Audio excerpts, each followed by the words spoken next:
Hoy, 19 de noviembre, es el Día Internacional de Lucha por los Derechos del Hombre Trabajador.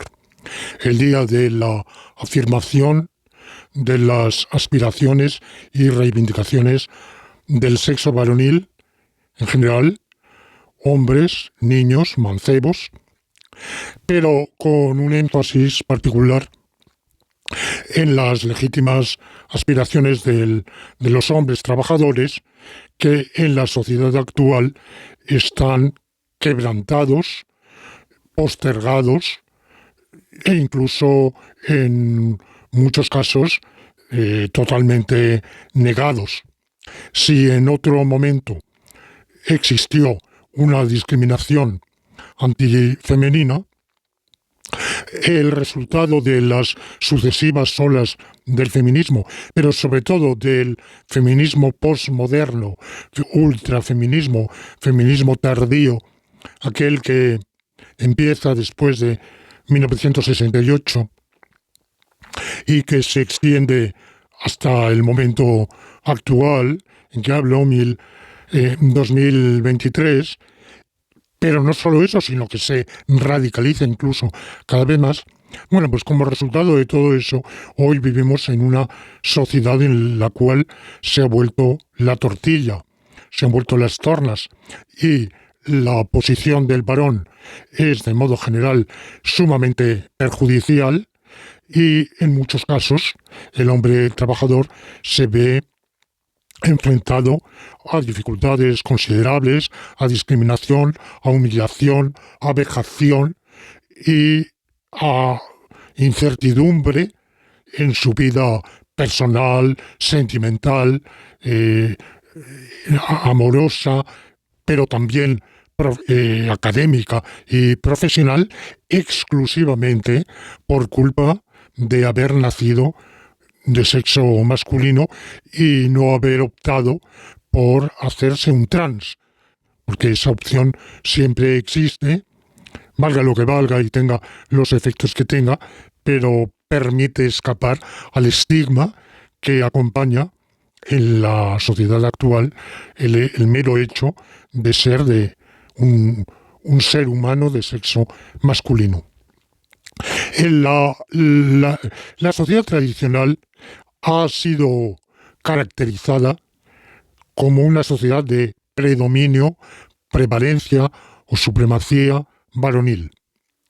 Y esto, que fórmula que se ha identificado abusivamente con el patriarcado, las erinias y furias del ultrafeminismo de hoy, pocas palabras formulan con mayor énfasis, mayor envergadura y con un ánimo más condenatorio, pero a la vez con un ámbito de aplicación extremadamente sobredimensionado, que la palabra patriarcado o patriarquía, podríamos decir, en inglés se dice patriarchy. Bueno, en realidad la palabra patriarcado es una palabra que pertenece al vocabulario de la etnografía y que se refiere a modos de organización de sociedades tribales, principalmente.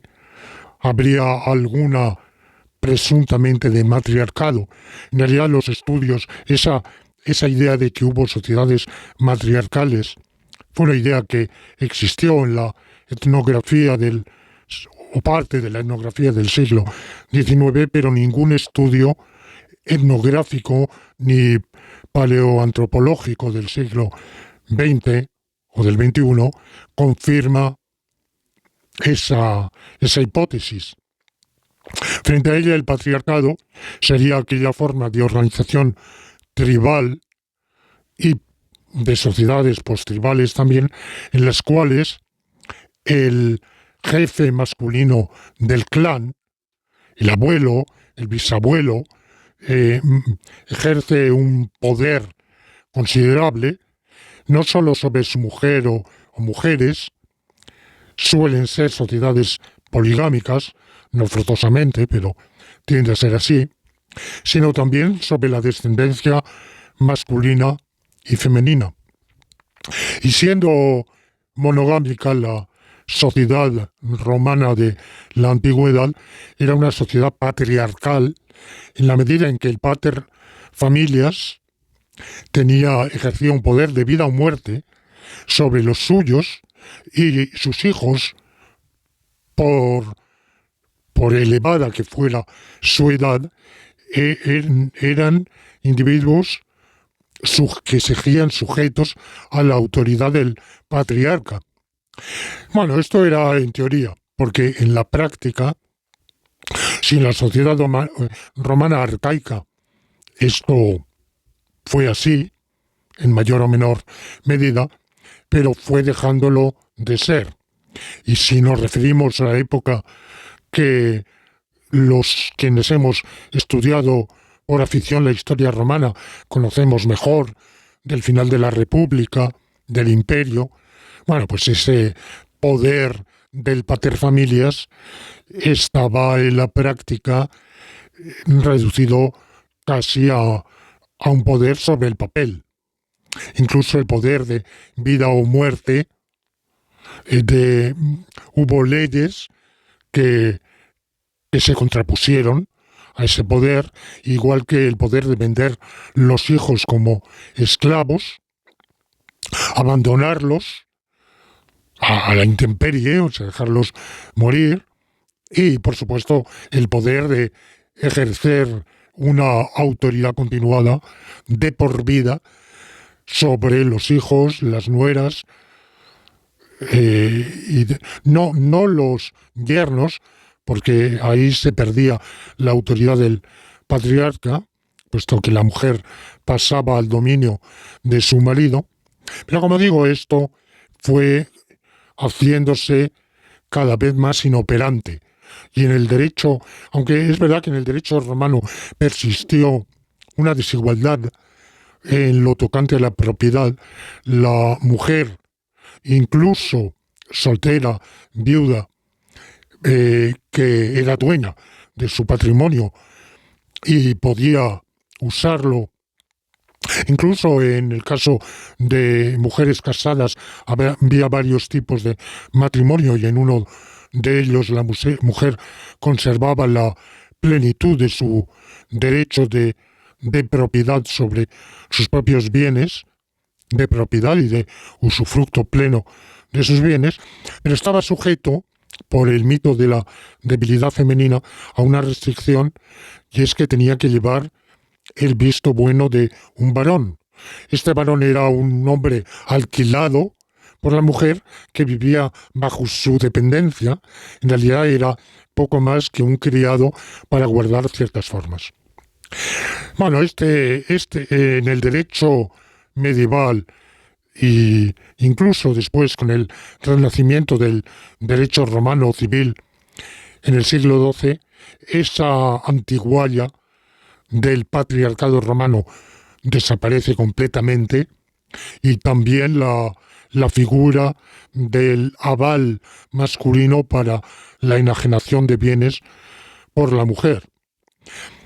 Entonces tenemos sociedades en las cuales efectivamente ha habido una división de funciones, una división del trabajo por sexos, y puede considerarse que había unos determinados privilegios masculinos.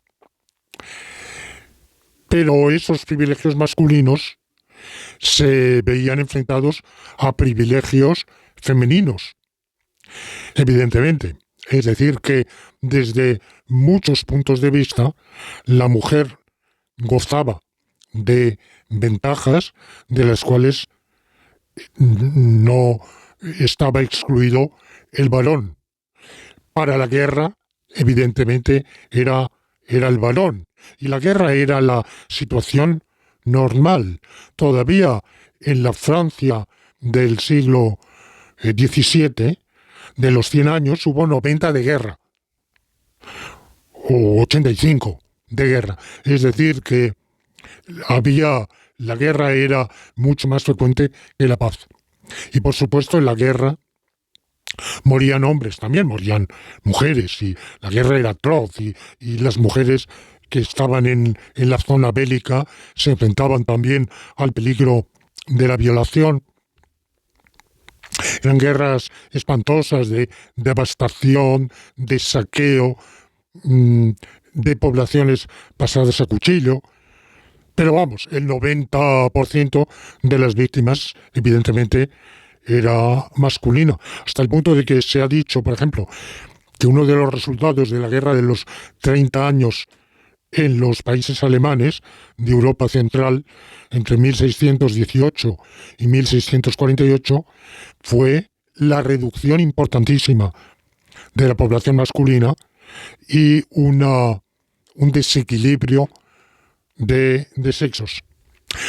También hay que añadir que entonces y ahora los trabajos peligrosos solían hacerse eh, por los hombres. Todavía hoy el 95% de los accidentes laborales mortales tienen como víctimas a hombres, no mujeres.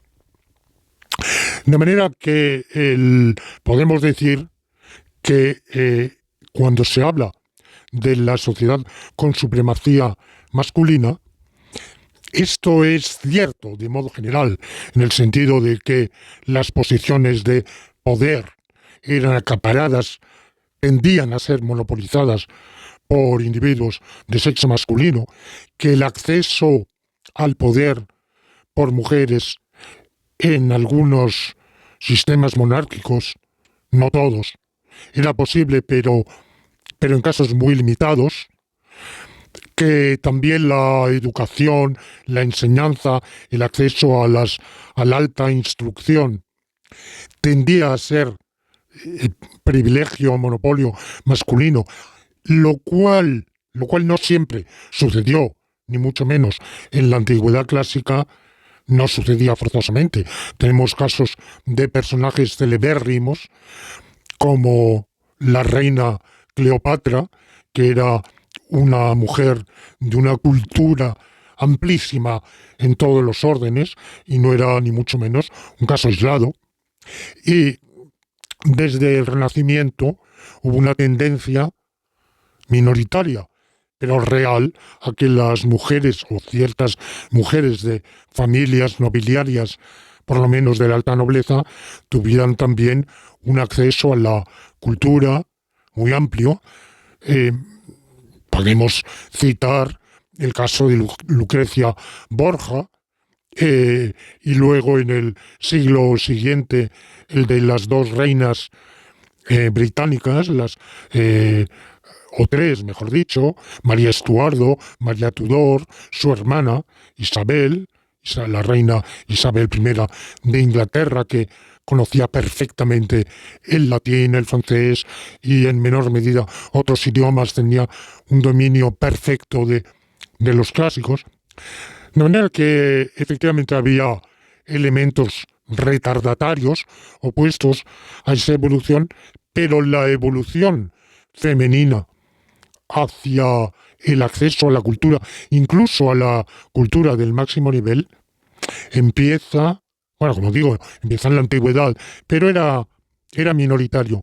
Y en la clase alta empieza a considerarse como una posibilidad, aunque no siempre aplicada, desde la época del Renacimiento. Y esto va a más, lejos de quedarse ahí, en el siglo XVI va a más, en el siglo XVII empieza a generalizarse, pero todavía hay una diferencia considerable entre el tipo de enseñanza que reciben los hombres y la que reciben las mujeres. Por ejemplo, el latín está considerado hasta el siglo XIX como muy difícil para la mujer. Esto hace que muchas mujeres cultísimas de la época de la Ilustración, del enciclopedismo, después, cuando empieza el periodo de las grandes escritoras las grandes novelistas decimonónicas, bueno, pues todavía podían ser mujeres de amplia cultura, pero generalmente se les había dado una cultura que no incluía el latín, por ejemplo. Ese tipo de discriminación va a ser uno de los blancos de la primera oleada feminista. En el año 1405 apareció publicado un libro cuya autora era Christine de Pizan, Cristina de Picenzo, que había nacido en Italia, pero su padre había emigrado a Francia, pertenecía al ambiente de la corte del rey Carlos VI y vivió un periodo terrible de la Guerra de los 100 años entre Francia e Inglaterra, entrecruzada con la guerra civil en Francia entre los Bourguignons y los Armagnac, y en todos esos episodios ella intervino porque militaba del lado de los borgoñones, y después de una novela, la novela de la Rosa, que había escrito, bueno, es una novela medieval que tuvo varias versiones, y concretamente la última que nos interesa aquí es la de un autor, Jean Demeun. Era una obra misógina, calumniadora hacia la mujer, a la que presentaba como seductora, engañosa, infiel. Bueno, este señor Jean Demeun seguramente había tenido malas experiencias y las generalizaba.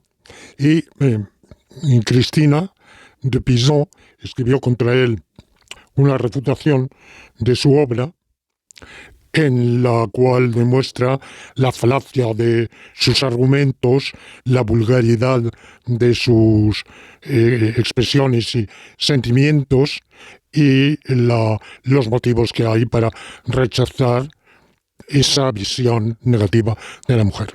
A ese escrito siguió el más célebre de los suyos, Le Livre de la Cité des Dames, el libro de la ciudad de las damas, que es una obra maestra del ensayismo medieval, donde, cargada de argumentos teológicos, filosóficos, de sentido común, amparada por la autoridad de los padres de la Iglesia, empezando por Santo Tomás, que conocía perfectamente, y así que leía el latín y estaba familiarizada con los autores más reputados de la antigüedad, y además, por ser de origen italiano, dominaba el italiano, el toscano en concreto, y sus obras también introducen en Francia la influencia de Dante. Es una de las precursoras del romanticismo, del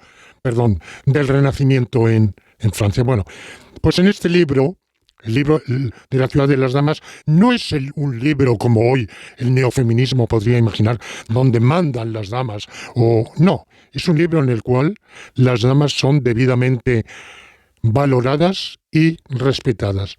Y en su obra, Cristina se dirige principalmente a las mujeres, manifestándoles cómo han de demostrar sus méritos para que la sociedad valore debidamente su aportación. La idea de Cristina es que la vida humana, la ciudad, la sociedad político-civil no puede existir sin la aportación femenina, y que esta es tan valiosa como la masculina, es diversa, ya de valorarse. Cristina, después de eso, escribió nada menos que un libro de arte militar, de arte de la guerra, arte bélica. Se basó en escritores sobre temas bélicos, un libro de caballería y arte bélica. Se basó en los escritores antiguos, Bueno, el hecho, ella es una figura excepcional, evidentemente, pero el hecho de que a fines del siglo XIII y comienzos del XIV se elija una figura femenina así, una de dos: o pensamos que es un ejemplar absolutamente único, o pensamos que no lo es, sino que el papel de la mujer en la sociedad no era lo que se suele pensar, el de una sujeción a una cuasi esclavitud o servidumbre, sino que, pudiendo decirse que era un lugar supeditado o subordinado, esta subordinación no era absoluta, no excluía determinados privilegios y no excluía la posibilidad, por lo menos en algunos casos, de una elevación social. Contemporánea con Cristina, un poco más joven, es la figura de Juana de Arco, figura también excepcional, que juega un papel que no se ha explicado. Los historiadores no tienen una explicación adecuada de cómo una mujer supuestamente de baja extracción llegó a jugar un papel tan importantísimo. Murió víctima, quemada por la Inquisición francesa al servicio del invasor inglés. Y al año siguiente de su muerte, Cristina de Pizan escribió una apología de Juana de Arco. De manera que son antecedentes que nos explican cómo después, en siglos posteriores, XVII, más aún XVIII, y llegar al feminismo del siglo XIX, cuya primera ola, diría yo, corre entre 1790 y 1830, y hay una reivindicación del papel de la mujer. Ese feminismo de la primera ola y el de la segunda, entre 1830 y 1870, yo dividiría el feminismo por periodos de 8 lustros aproximadamente. Bueno, pues son feminismos totalmente válidos, meritorios, pero ya el de la tercera ola empieza a ser más problemático.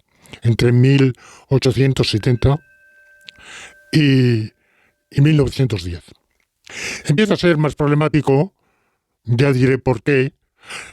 No es culpa de las mujeres que impulsan ese feminismo, a diferencia de lo que sucede hoy con el ultrafeminismo de los últimos 50 años. Es diferente. Entonces, es culpa esencialmente de una serie de hombres que se hacen adalides de ese feminismo y lo quieren traducir en la obra legislativa y en una modificación también de las costumbres sociales, y a partir de ahí el feminismo empieza a plantear problemas. Ya los veremos con mayor detalle en el vídeo que, con motivo del 19 de noviembre, el día de hoy, voy a hacer.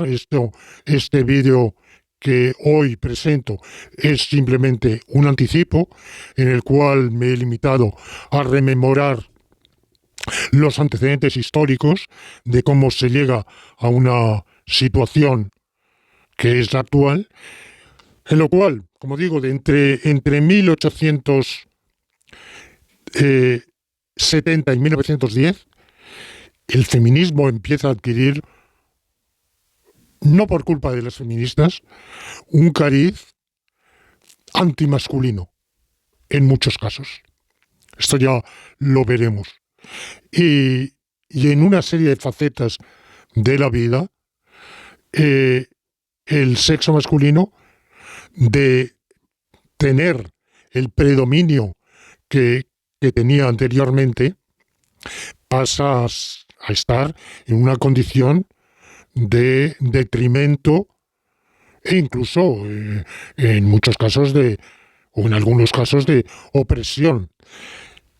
Pero entre esa época en que tales fenómenos, aun amparados por la ley, afectaban, sin embargo, en la práctica a una minoría, pasamos a la situación existente de 1970 para acá y sobre todo en el último cuarto de siglo, en que la situación se ha invertido y verdaderamente hoy, si en 1869 John Stuart Mill publicaba su libro de Subjection of Woman, la sujeción de la mujer, hoy no es nada exagerado hablar de la sujeción del hombre.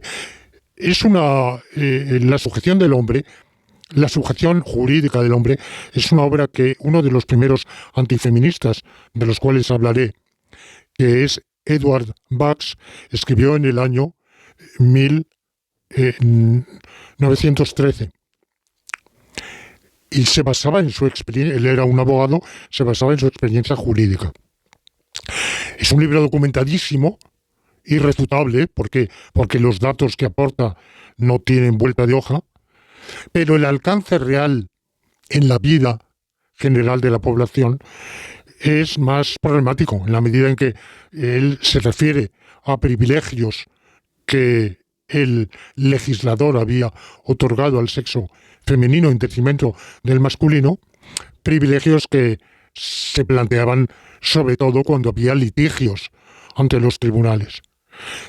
Pero como la mayor parte de la población entonces y ahora no está litigando, pues el impacto en la sociedad de tales privilegios era limitado.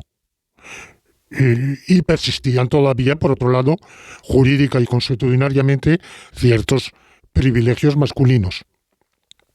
Hoy en día, tales privilegios han sido eliminados y, en cambio, se ha creado una situación cultural, jurídica, consuetudinaria, en todos los órdenes, en los cuales incluso la situación del hombre, de muchísimos hombres, de muchísimos varones, es la de seres sometidos a humillación, vejación, descrédito, sospecha, presunción de culpabilidad, menores oportunidades de carrera académica, menores oportunidades de promoción, menor reconocimiento, e incluso las profesiones masculinas, predominantemente masculinas, no tienen el prestigio, el reconocimiento, el agradecimiento que se podía esperar en la sociedad.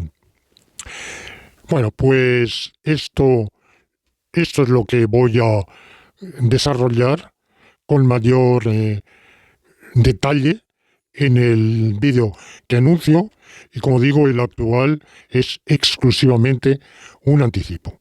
Y por supuesto que mi intención, como era la de Bucks, la de el autor que he citado, socialista, comunista, de la primera época, Edward Bradford Bucks, es la igualdad de los sexos, una sociedad de igualdad de los sexos. Este era su primer propósito, aunque la amarga experiencia que luego tuvo como abogado lo llevó en su etapa tardía a una visión diferente, en que consideró que, dados los privilegios que había adquirido la mujer por esa obra legislativa, sería injusto negar al hombre aquellos que todavía poseía. Bueno, evidentemente, esta no es mi visión, ni seguramente había sido la suya cuando empezó a escribir sobre ese problema en los años 80 del siglo XIX, sino que es la de auténtica, genuina igualdad de derechos de todos en la sociedad, independientemente de su sexo. Y con alguna exclusión a esa igualdad de derechos, en el sentido de que excepcionalmente, para algunas tareas, concretamente para la conscripción militar, el hombre puede estar sometido a deberes, legítimamente, a los que no esté sometido el sexo femenino. De manera que yo también soy partidario de un privilegio en un punto muy determinado para la mujer, pero exclusivamente en eso. En lo demás creo que debe de existir una igualdad de derechos. Pero insisto, igualdad de derechos. Porque si hablamos de igualdad de oportunidades, amigo, lamentablemente esa palabra oportunidades, que se ha usado a troche y moche y que nadie sabe exactamente qué quiere decir, nos lleva por... es una palabra con truco, es una palabra con trampa. Yo hablo de igualdad de derechos y efectivamente lucho, abogo por una sociedad de igualdad de derechos. Y entonces creo que en una sociedad de igualdad de derechos, el 8 de marzo y el 19 de noviembre han de ser dos fiestas hermanadas de los dos sexos de la especie en fraternidad, en unidad, en amor, en compañía y en igualdad.